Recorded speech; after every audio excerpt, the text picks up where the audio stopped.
حضرت موسیٰ علیہ السلام کا زمانہ مبارکہ ہے، ایک شخص نے اپنے کزن کو، اپنے چچا کے بیٹے کو، چچا زاد کو قتل کر دیا اور خود ہی اس کا مدعی بن کے حضرت موسیٰ کے پاس آیا کہ بتائیے جناب میرے اس بھائی کو کس نے قتل کیا ہے؟ حضرت موسیٰ نے ایک سادی سی بات کی، کیا فرمایا؟ وَإِذْ قَالَ مُوسَىٰ لِقَوْمِهِ إِنَّ اللَّهَ يَأْمُرُكُمْ أَن تَذْبَحُوا بَقَرَةً۔ حضرت موسیٰ علیہ السلام نے اپنی قوم سے کہا کہ اللہ تمہیں حکم دیتا ہے کہ ایک گائے ذبح کرو، گائے کا کچھ حصہ مقتول کو مارو، وہ خود اٹھ کے بتا دے گا مجھے کس نے قتل کیا ہے۔ یہ پہلا سپارہ ہے قرآن مجید کا، آپ اس کو دیکھ لیں، یہ آیت نمبر 67 سے شروع ہو رہا ہے۔ تو اب وہ چونکہ ذبح کرنا نہیں چاہ رہا تھا، اس کو پتا تھا کہ مجرم تو میں خود ہوں، وہ ذبح چونکہ کرنا نہیں چاہ رہا تھا، اس سے کہا کہ مارو ایک حصہ گائے کا، اس کو تو یہ اٹھ کے بتا دے گا۔ تو اس نے جواب کیا دیا؟ قالوا اتتخذون ہزوا، یعنی لگا آپ میرے ساتھ مذاق کرتے ہیں، کبھی ایسا بھی ہوا ہے؟ قال اعوذ باللہ ان اکون من الجاہلین۔ حضرت موسیٰ علیہ السلام فرمانے لگے میں اللہ کی پناہ مانگتا ہوں میں جاہلوں میں سے ہو جاؤں۔ ہر وقت مذاق کرتے رہنا یہ تو جاہلوں کا طریقہ ہے۔ کن کا ہے؟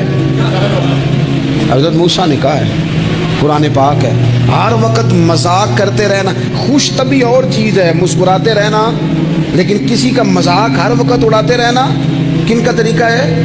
جاہلوں کا۔ جب کہا نہیں ذبح کرنی ہے تو اب ذرا دیکھیے کرنا نہیں نہ چاہ رہے، قالوا ادع لنا ربک یبین لنا ما ہی، کہنے لگے اے موسیٰ پھر آپ نہ رب سے دعا کریں کہ وہ ذرا کھول کے بتائے وہ گائیں کس طرح کی ہو، ارادہ نہیں نہ ذبح کرنے، آپ دعا کریں۔ قال انہ یقول انہا بقرۃ لا فارض ولا بکر، فرمایا کہ رب کہتا ہے وہ گائے نہ بوڑھی ہو نہ زیادہ بچیا ہو، عوان بین ذالک، ان کے درمیان ہو، یعنی جوان گائے ہو۔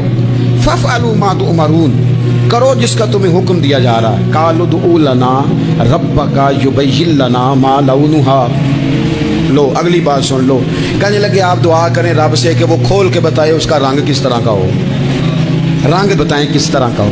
قال انہ یقول انہا بقرۃ صفراء، فرمایا رب فرماتا ہے کہ صفراء رنگ کی ہو، یعنی گہرے زرد رنگ کی ہو، کہ رب فرماتا ہے اس طرح کی گائے ذبح کرو۔ فاقع لونھا تسر الناظرین، اور جب کوئی اسے دیکھے تو اسے اچھا بھی لگے، آنکھوں کو اچھی لگے وہ گائے، اس طرح کی گائیں ذبح کرو۔ لو اتنی باتیں بتا دی۔ قالوا ادع لنا ربک یبین لنا ما ہی، کہنے لگے نہیں آپ پھر دعا کریں اللہ ذرا کھول کے بتائے گائیں کس طرح کی ہو۔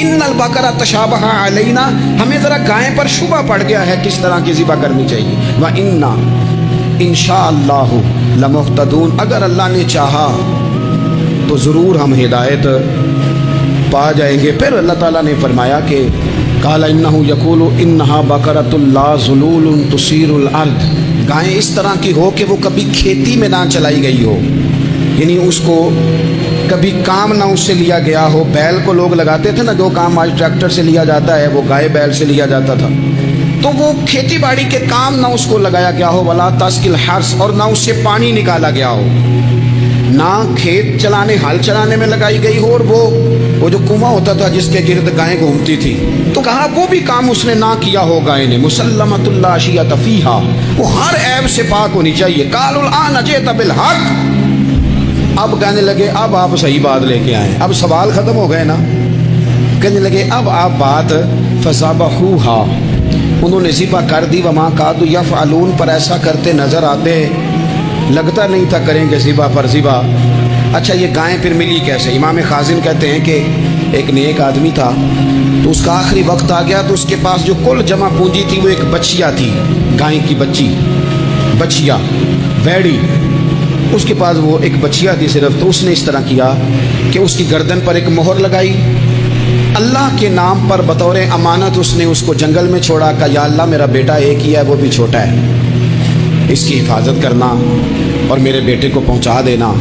بچہ بالغ ہو گیا، اس کی ماں نے کہا بیٹا جو امانتیں رب کے پاس رکھوائی جائیں نا ان میں خیانتیں نہیں ہوا کرتی، جا کے جنگل میں آواز دے تیری گائے واپس آ جائے گی۔ اس نے جا کے جنگل میں آواز دی کہ وہ جو میرے باپ نے امانت رکھوائی تھی وہ کدھر ہے؟ وہ نشان لگی ہوئی گائیں دوڑتی ہوئی اس کے پاس آئی۔ واللہ خیر الرازقین، جب رب بندوبست کرے، جب اللہ بندوبست کرے تو پھر معاملہ اور ہوتا ہے۔ وہ گائے آ گئی، اب اس نے کیا کیا اس نوجوان نے کہ وہ گائے گھر لایا، ماں سے آ کے کہا کہ اماں یہ تو اللہ نے فضل کر دیا۔ ماں کہنے لگی پتر حالات ہمارے خراب ہیں،